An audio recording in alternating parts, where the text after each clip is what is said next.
It's time for another one of my year-specific rankings. Today I'm going to be ranking my top 25 films from 2009.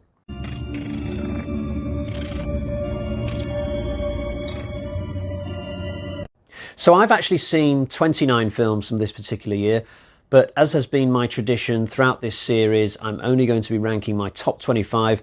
So I've got 4 honourable mentions today, or should that be dishonourable mentions, because I don't think these films are very good.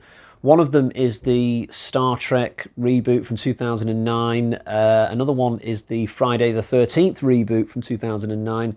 Then we've got Transformers 2. I can't believe I even went back for a second one because I don't remember enjoying the first one. I certainly didn't watch any more after number 2. And finally, Public Enemies, the Johnny Depp film, which was just a bit of a flop, at least creatively. I don't know if it made any money, but it was a real chore to sit through. So all the other films today have made the cut, and we will find out what those films are in due course. But first, a quick reminder that the top 2 films today will go through to the eventual grand final of 100 films, where I will be declaring once and for all what the greatest film of all time is. And one last thing to say is, if you enjoy this video, I've got a playlist where I keep all my other videos from this series in a year-by-year list. I think it's called My Favourite Movies from Each Year or something like that.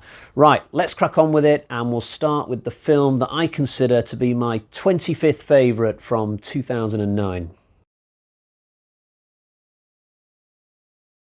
This is an early indication that we've got a pretty good list today, because this isn't a bad film, even though it's come 25th. I've seen this one a couple of times.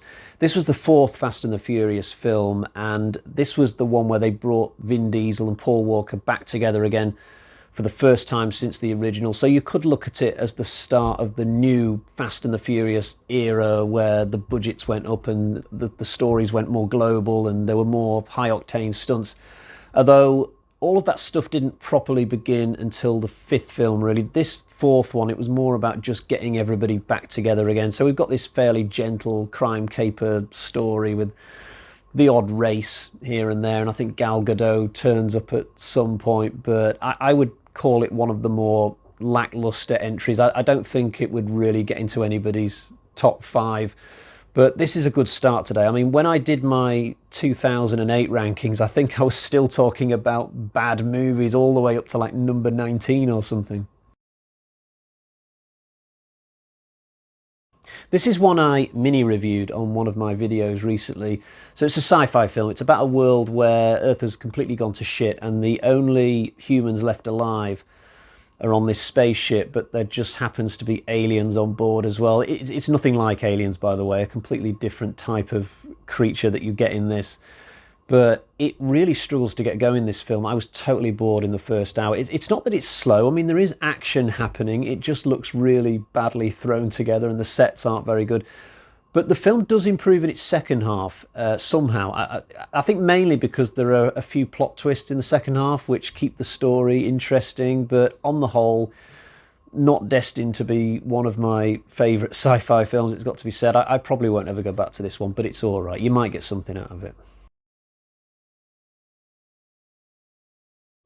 This is the only children's film in today's list. It's about a group of young'uns who find this abandoned, derelict building in the middle of a city, and they turn it into a hotel for dogs, basically. They gather up loads of stray dogs from the nearby streets and put them into the new hotel. They do it up really nice. You know, they've got dog beds and little doggy toilets. They rig up a conveyor belt which carries food to the dogs when they're all lined up at a certain time of day. It's really cool, some of the stuff they do. Really inventive, really cute.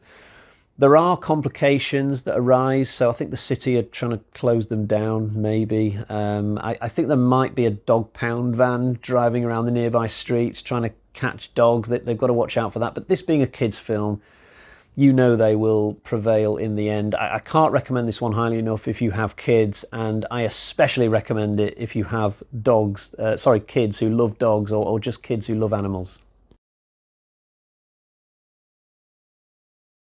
This is the 4th X-Men movie, and it has a reputation of being one of, if not the worst films in the franchise. But I don't understand that, because I kind of enjoyed it when I watched it. Now, I will say I'm not the biggest of X-Men fans. Maybe it's one of those situations where you have to be a fan to truly understand why this film is not acceptable. So just to let you know what I did with these, a few years ago, I went on a run of them. I tried to get into them. It didn't really work, but I did get quite far. I got as far as the seventh film, Days of Future Past, I think it's called, but I couldn't take any more. I dropped out of the series at that point. I think there was still like 4 or 5 films to go had I gone on, but I'll probably never get to those. But I seem to remember this fourth film having a bit of a Suicide Squad sort of vibe in a good way, and there's a version of Deadpool at the end of this, which was kind of cool for this movie. Granted, it's not the Ryan Reynolds version, but it was still all right. So yeah, I don't understand it. I don't understand why all the hate for this. By X-Men standards, which is not a high bar as far as I'm concerned, I thought this was okay. This is a slasher film. It's a remake of this, The House on Sorority Row from the early 80s. One of my favourite slasher films of all time. This absolutely scared me witless when I was a kid, and rediscovering it on Blu-ray was a real treat. Sadly, the newer version from 2009 is nowhere near as good. I watched it a few years ago on God knows what streaming service. I can barely remember anything that happened in it. I guess the plot would have been loosely similar to what you get in the original, but beyond that, I don't remember a thing. I don't remember any kills, really. I can't even really remember any characters. It was just a very bland, formulaic slasher film. When it comes to all things Sorority Row, I only really want to talk about this, but it would be really inappropriate in this video. I can't remember where this came in my 82, 83 rankings video, whatever year it would have come out in. I don't think it made the grand final, but I'm pretty sure it would have come close. But this remake comes absolutely nowhere near qualifying. And again, we have a slasher remake, and again, it's not as good as the original. This one is at least better than Sorority Row. I can remember quite a bit about this one. In fact, the only thing that really lets it down is its twist ending. I mean, that left me completely cold. For me, that just really spoiled the movie. I didn't like that. The first film has a really unsatisfying twist at the end as well. It's slightly different from the twist of the remake, but in both cases with these films, I don't like the twist. Is it too much to ask to just have a My Bloody Valentine movie where Harry Warden is the actual killer? Hopefully at some point there'll be a third one, and that situation will be rectified. The other thing to say about this remake is that it's got Jensen Ackles in it, who is one of the stars of Supernatural, my favourite TV show of all time. But I think this is the only time Ackles has ever done a movie outside of TV. So this one might be worth revisiting for me at some point. I did watch it not long after it came out. The twist did kind of ruin it for me, like I said, but maybe a second viewing where I just accept the fact that the twist is going to happen will make it a more palatable experience for me. Who knows? I watched this one on holiday. It was one of those situations where you get all the kids off to bed and then you turn on the TV in your hotel room only to discover that they've only got the most basic of terrestrial channels. Like maybe they've got some Freeview channels, or maybe just the 5 main terrestrial channels or something like that. But it's never the case, is it, that you turn on the TV in a hotel and they've got like Sky, Disney, Amazon all lined up for you. Maybe if you went like to a hotel in Vegas or something, or a really posh 5-star hotel, but the places I tend to end up in never have any of that. So it was very much luck of the draw this particular night to see what was on, and we ended up watching this Nicolas Cage film called Knowing. So it's about a guy who finds some evidence that something really bad is going to happen to the Earth. So he goes on a bit of a wild goose chase throughout the rest of the movie, hunting down clues here, there, and all over the place. It's got a bit of a Da Vinci Code sort of feel to it, I guess. Ultimately, he finds out that the Earth is going to blow up. Now, I won't tell you whether he manages to avert this crisis in the end. I'll leave you to discover that for yourself. But it is quite a sad film in many respects. It's not really what you would call good holiday fare. But, you know, beggars can't be choosers. I think, you know, we had to watch this film with bloody adverts.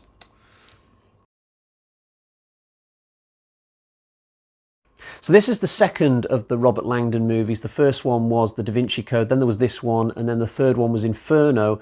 There are actually 5 books, but I don't think they're going to adapt all of them because box office success kind of tailed off for these after a while. But if you like the idea of Tom Hanks running around solving various religious mysteries and inadvertently he might save the world at the same time, then you might get something out of this. They're not as action heavy as other modern blockbusters. They're almost like throwbacks to when they made thrillers in the 90s, the 80s. Angels and Demons, even though it's the second movie, it was actually the first novel, and Da Vinci Code was the second novel. But I think because Da Vinci Code was so popular as a book, they flipped it around when they came to the movies. So they did the Da Vinci Code first and then Angels and Demons. But it doesn't matter because these stories, they're all separate adventures. They're like James Bond films like that. You know, you get the same main character in each one, but otherwise they're completely different adventures. But this one's a solid one. It takes place in Rome. Ewan McGregor's in it as well. So yeah, depending on whether it's for you or not, then you might have a good time with this. I was really excited about this film when it was in production because it sort of promised to be Michael Caine's version of Death Wish. So he plays a retired naval officer or something in this. At the start of the film, he's living in an apartment in London, but he gets really frustrated with how rude all the local youths have become and with the gang violence. And it all comes to a head when Brown's best buddy is killed in a mugging. So he then goes out and gets himself a piece and starts causing a little bit of chaos among all the local hoodlums. There's one great scene where he goes into this kid's house and it's like a weed factory all over the living room. It's like a jungle in there, and Harry Brown is absolutely appalled. He ends up killing a couple of people. That said, the film is not quite a classic. It kind of falls down a little bit towards the end, I feel. Harry Brown is made to look decidedly weak in ways that someone like Paul Kersey never quite did. So I saw it not long after it came out. I've never gone back to it. It is a good time. I did enjoy it the one time I watched it. It's certainly a must-see if you're a Kane aficionado, or maybe you just really love the general Death Wish blueprint. This one has a good reputation in the horror community, partly because it's set in the 70s. We horror fans love it when movies are set in the 70s and 80s. It just gives us a chance to feel like we're watching some hidden gem we've never quite watched before. Plus, it means we don't have to waste 2 or 3 minutes of a movie watching a character get on their cell phone and realise that they have no signal. So this is about a girl who is at university, possibly, but she gets a babysitting job at a house in the sticks, some way away. She goes there and settles down for the evening, but it turns out there's some kind of cult on the top floor of the house, in the attic maybe. There's something to do with a pregnancy going on. I'm a little bit hazy on the details of what's in this film towards the end, but it builds up a nice atmosphere in the first hour, watching the girl go to this house and it's all gothic looking and she orders pizza. The film's got a really nice look. The aesthetic of the whole thing is absolutely great. I wasn't fully on board with where the story goes late on. I was a little bit underwhelmed at the end, I've got to say.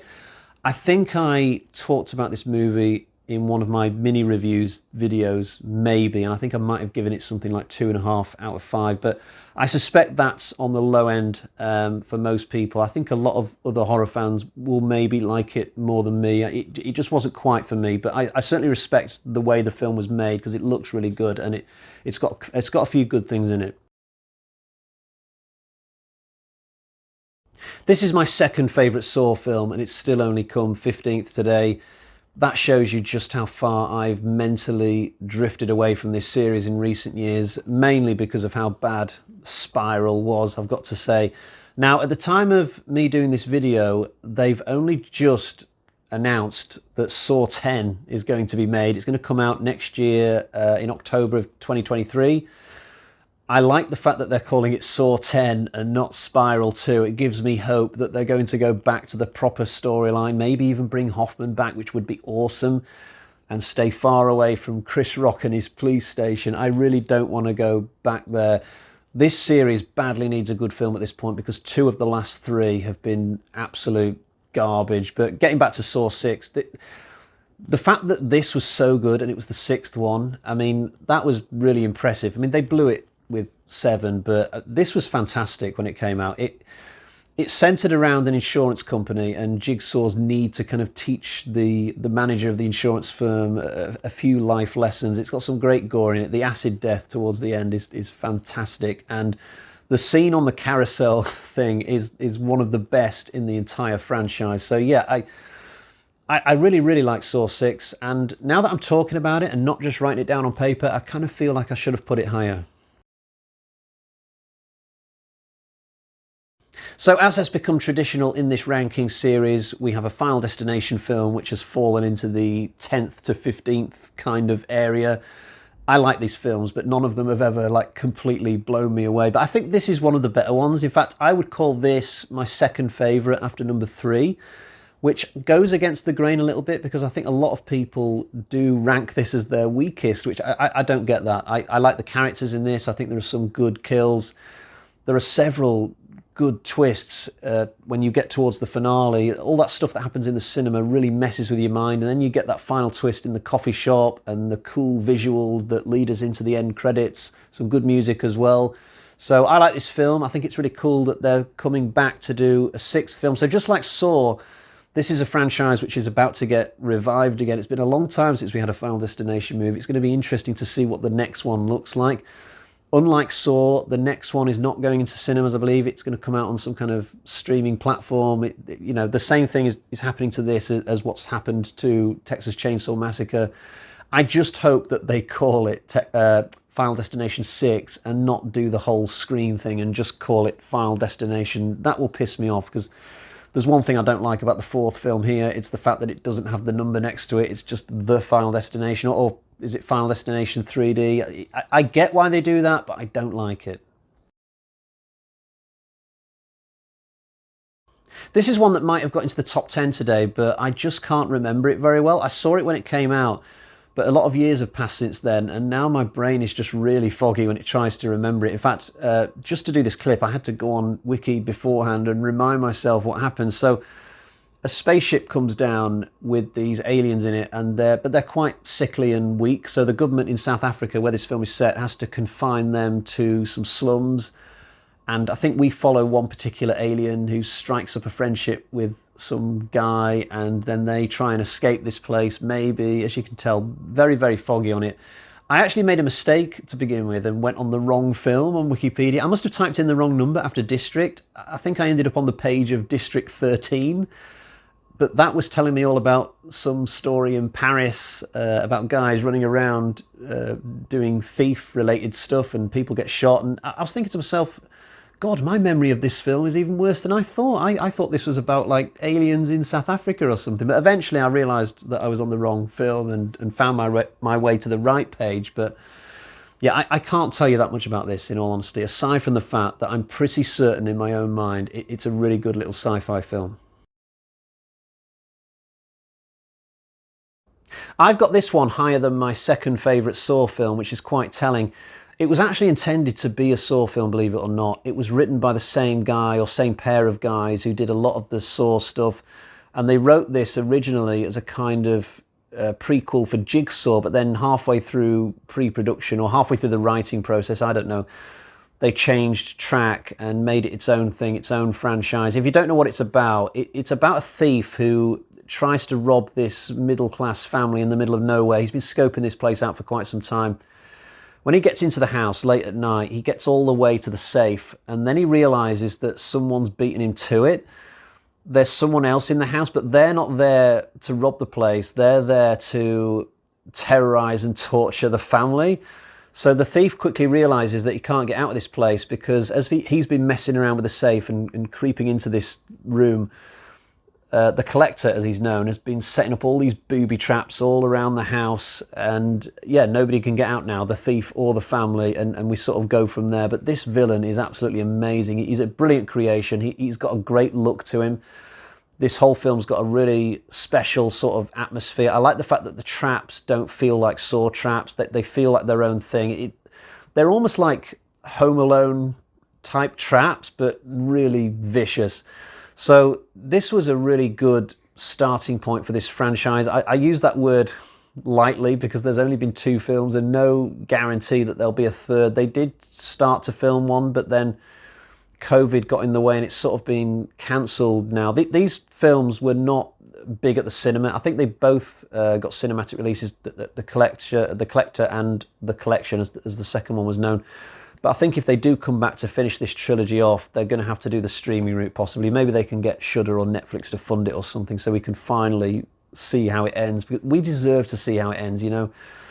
We deserve to see the Collector finally get his gory and hopefully very painful death, because this guy is a real piece of shit. But these two films are absolutely excellent, well worth checking out if you haven't seen them. This is the 6th of 8 Harry Potter movies, the 6th of 7 books. It was also the last book that I read because I hated the ending to this one, so much so that I was not interested in going on and finishing off the final one. I just thought the way that it was left at the end of the 6th one was just really cheap, and I didn't like it at all.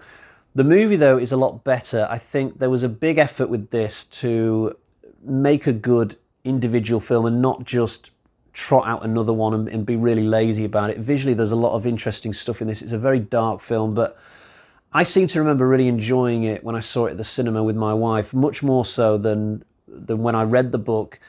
I met my wife between the 5th and the 6th film coming out, so we got to do this little run at the end where we watched 6, 7 and 8 at the cinema together, albeit some of those are not some of the best Harry Potter films. I only really like my Harry Potter when Potter himself is at school doing a school year and solving a mystery between his lessons. You know, when you get to the 7th and the 8th films and Potter is kind of in hiding, just getting ready for the final battle, I sort of just find myself losing interest a little bit towards the end. So for me, this is probably the last really good Harry Potter film. I must confess that when I first wrote down my list today, Half-Blood Prince was in 10th and Terminator Salvation was in 11th. But then when I actually began the process of filming, it just bothered me that Harry Potter was keeping Terminator out of the top 10. On a spiritual level, I had a problem with that, so I just flipped those two films around. That said, Salvation is not one of the better Terminator films. It's not quite the worst. That honour would go to Genesis. I had longed for a Terminator film set in the future for so many years, and when I finally got it, it didn't quite live up to expectations. It's still fun. I've seen it at least 3 times, and doubtless I will watch it again in the future. I just feel like it should have been more, you know? I definitely feel like there's scope for them to go back to this part of the Terminator timeline, do another one set in and around that post-apocalyptic landscape, and they've got the perfect blueprint with the Terminator Resistance video game. That was awesome. It was basically about a guy who's on the run from one particular Terminator, and so it's like a chase movie, and every now and again this guy will come across Resistance members who will help him. It's really good and genuinely scary at times. There's one part of it where you have to dodge the Terminator in this like abandoned hospital, and it's all dark and stuff. It would look great in a movie. So this franchise, when it returns, it's going to have to take a very, very different approach to what you got with Terminator Dark Fate, a film I absolutely love, but realistically, the amount of money it cost compared to what it made, Terminator just can't go on that way. It's going to have to adapt. It's going to have to change. So we'll see what the future holds. But if you haven't seen Terminator Salvation, it's, like I said, one of the lesser ones, but still fun. I really like this franchise. I've already put the first movie through to the grand final. The second movie almost made it to the final. This one's not as good, but it's still good, if you see what I mean. It has made it into the top 10 today, after all. I say that despite the fact that Kate Beckinsale is not in this one, and also this is a prequel, always a risky move for a franchise to do a prequel, but I found this perfectly entertaining, even without Beckinsale. I can't remember the name of the woman who steps in, but she does a pretty good job. I can't actually remember much about the plot, but I don't think you're meant to when it comes to a movie like this. It's very much turn your brain off at the door time. We've got vampires and lichens battling it out in the distant past, and yeah, just have fun with it, you know. But despite the fact that it's sort of like the black sheep of all the films, given the circumstances in which it was made, it's certainly not one that I would skip. It's really all right. This is my wife's least favourite film of all time, seriously. I saw it at the cinema with her. When we came out, she was in such a bad mood. So this is about a 13, 14-year-old girl. She's set up to be the main star of the movie, but then 20 minutes in, she randomly gets killed by a paedophile. It's like, oh shit, Did not see that coming. Now, this girl is still in the rest of the film, but as a ghost. So she's kind of hanging around on Earth to try and hopefully get to see this paedophile character brought down somehow, arrested, or maybe just killed. But she can't influence this process much. She's a ghost, she can just shout as loud as she can, but basically she's just on the sidelines watching how the rest of the film plays out. It's kind of weird, but this paedophile has definitely got his sights set on more girls. He does get his comeuppance in the end. There is that to enjoy about this film, but it is really weird how you just see this horrible thing happen. I mean, there's no horrible sexual content or anything like that. There's nothing truly disgusting. And even the murder itself, when it comes, it's kind of sort of off camera, but you just know that it's happened. I think the film was either directed by Peter Jackson or strongly. He definitely had a big influence in this and how it was done. There are some amazing dream sequences, or should I say sequences that take place in the afterlife, because this character sort of flits between the afterlife and coming back to see if anybody's caught the paedophile yet. It's a bizarre film. It won't be for everybody, but it's very original. I actually quite liked it, even though it's obviously very sad. I think it helps that this dead girl is narrating a lot of the film, and she still manages to keep a very kind of chipper attitude. She never gets too down in the dumps, even though she's dead. So yeah, it's a strange one. My wife hated it. She actually made me promise that I will never rewatch it while she's in the house. Not that I want to go back to this. I could one day watch it again, I suppose, but it's not one that you're going to rewatch like several times over. I can't imagine that many people have added this to their Blu-ray collection. But as a one-off viewing experience, it is very, very strong, which is why it's in my top 10 today. I briefly covered the first Rec film when I did my 2007 ranking. This sequel is a very strong effort. It takes place on the same night as the first one. It just follows on, basically. I like it when a sequel does that. It just means you can watch both films as one big satisfying whole, possibly on the same night if you've got the time. It's the same with Halloween 1 and 2. Now, I'm not going to get too in-depth with Rec 2 today because I'm of a mind of making this my next review series once I'm done with Tremors. So I think I'm going to do the 4 Rec films plus the 2 Quarantine films. Quarantine being the American remake of Rec. This is one of my favourite zombie series. Absolutely, it's pretty terrific. This is one I've talked about many times on the channel before. I've done a full review for this film. I also talked about it briefly when I did my Halloween rankings video, and then again when I did an updated Halloween rankings video after Halloween Kills came out. Polarizing would be the word I would use to describe Rob Zombie's Halloween 2 and its predecessor. Some people like me really like these films, but other people are vehemently against the whole Rob Zombie Halloween project. But if I had to choose between keeping this pair of films and keeping the newer pair of films, 2018 and Halloween Kills, I would pick the zombie ones. And it's not like you can point to the Rob Zombie ones and say, well, that's a completed set. Of course you'd want to keep those. Technically, Halloween 2 wasn't going to be the end of the story. There was going to be a third film in this run that was going to carry on the same night that number 2 finishes. The film was all written and ready to go, and then it got cancelled. But I guess at least with Rob Zombie's Halloween 2, you can at least watch it and pretend that that's meant to be the end of the story. It works as a conclusion. Whereas with Halloween Kills, that's definitely a cliffhanger that's meant to go on into another one. But I think Halloween 2, the Rob Zombie version, is a very stylish film. It's very emotional. I even like the weirder stuff in it, like with the white horses and the dream sequences with the family all dressed up in Halloween garb. I hope future generations will judge this film a lot better. I hope this gets reappraised more and more as time goes on and people appreciate it more. Me personally, I can compartmentalise it as a separate Halloween story to all the classic stuff made by Carpenter and various other Halloween directors down the years. It's its own separate thing. It's just a reimagining of Halloween. It's not meant to replicate stuff that's been done before or replace it. The Hurt Locker, one of two war films directed by Catherine Bigelow, I believe. If she's done any others, I can't think of them right now. So she did this one, and then later down the line, she did Zero Dark 30. Both of them really excellent.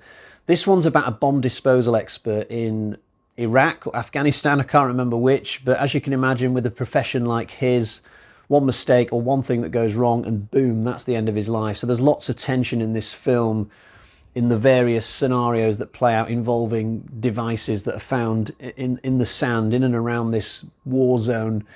There's a great twist at the end of the film as well, which absolutely makes sense given what we've watched this character go through. He's brilliantly played by Jeremy Renner, presumably one of his earlier roles, given that this film came out still in the noughties.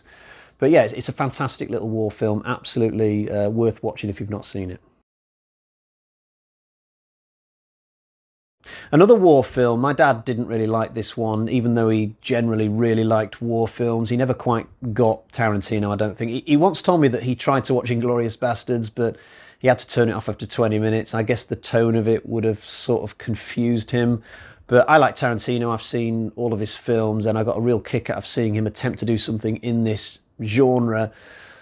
It's not quite as polished a film as The Hurt Locker, I'd say. The Hurt Locker is something that I could easily imagine getting awards, more so than Inglourious Basterds. This one's a bit rougher around the edges. There's a lot of revisionist history. There's even some black humour laced throughout the film.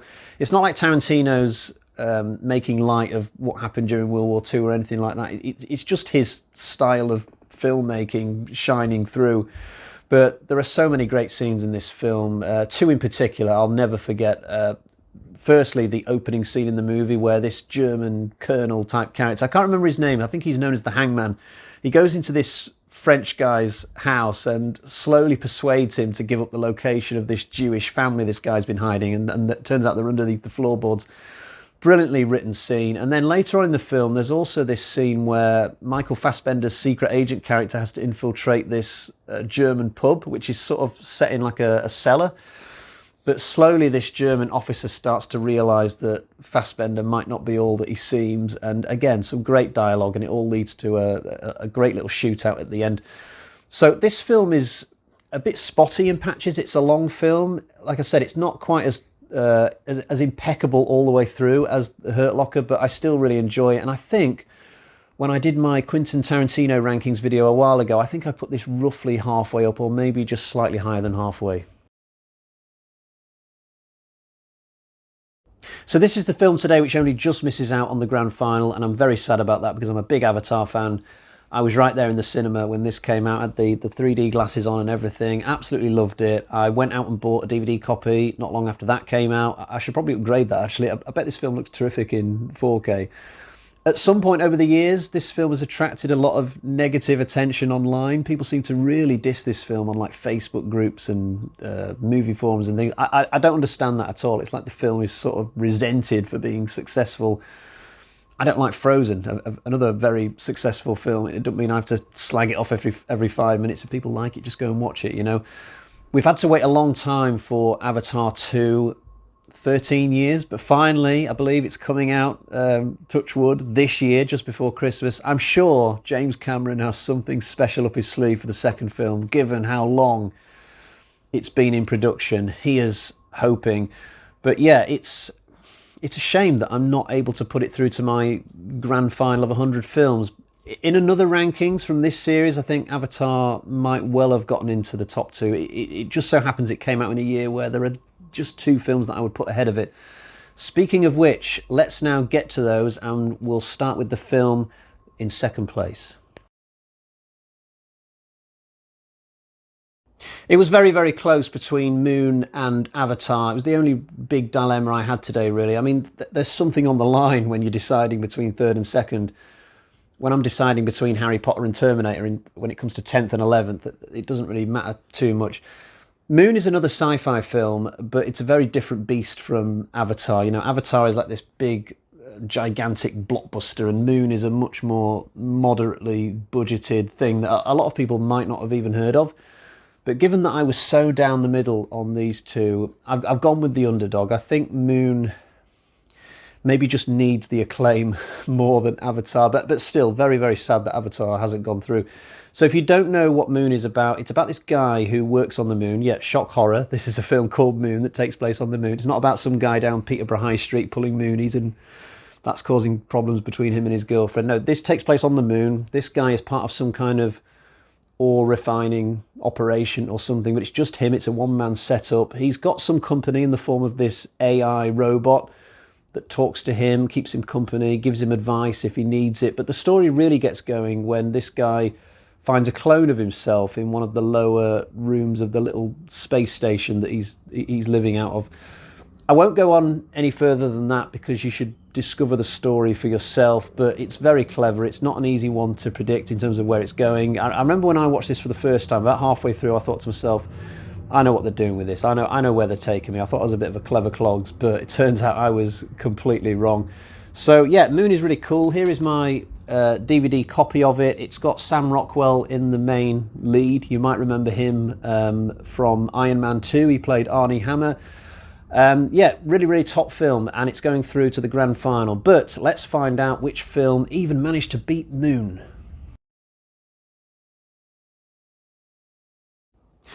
This film is an absolute masterpiece. It's one of the cleverest stories I've ever seen in my life. Technically, it's a horror film, I would say, but it's also got a lot of sci-fi elements in it, stuff to do with time travel and wormholes and what have you. So the story sees us follow this woman who, she goes on this yachting trip with 4 or 5 people she loosely knows, but they get hit by this violent storm when they're out at sea, and then the boat kind of goes over and suddenly everybody's stranded. Then they spot this massive ocean liner going past them, and I'm not going to give you any more than that. Just discover the film for yourself should you choose to watch it. But wow, what a tale. Whoever came up with this, absolute genius, because it's just a fantastic movie. Melissa George is the lead, someone who I've only previously seen in Home and Away, and she goes from that to being in like one of the greatest horror films of all time, in my opinion. I mean, some people might not like this movie, I don't know, but I think it's absolutely fantastic. I don't understand why more people have not heard of this. So it is my number one for today. It is going through to the grand final. Moon will be joining it, I hopefully, as long as it gets in. Some of the second place films from this series might not. It all depends on the numbers. But we'll see about that when we get to the end of my 2022 rankings, and then I start to look at all the films that have qualified and start getting ready for the final. Right, before I wrap up today, there are some films I quickly want to mention because they came out in 2009, but I've not seen them, so I wrote them down. Let's see. There's 3 of them, actually, not many. Drag Me to Hell, The Taking of Pelham 123, the remake. Now, I feel a bit guilty about this one because my dad bought it me for Christmas one year, I'm sure he did, and I just never watched it, and it's always kind of bugged me that I didn't watch it even though I got bought it as a Christmas present. So at some point I'm just going to have to watch it. I'm sure it's all right. And finally, Trick or Treat, which is a horror anthology film, which apparently is really good, and I should really watch that one because I'm into those sorts of movies, so I imagine that I would really like that. Right, that's all for today. Thank you for watching my ranking of films from 2009. I'll be back another time to do my 2010 rankings. Until next time, cheerio, bye-bye.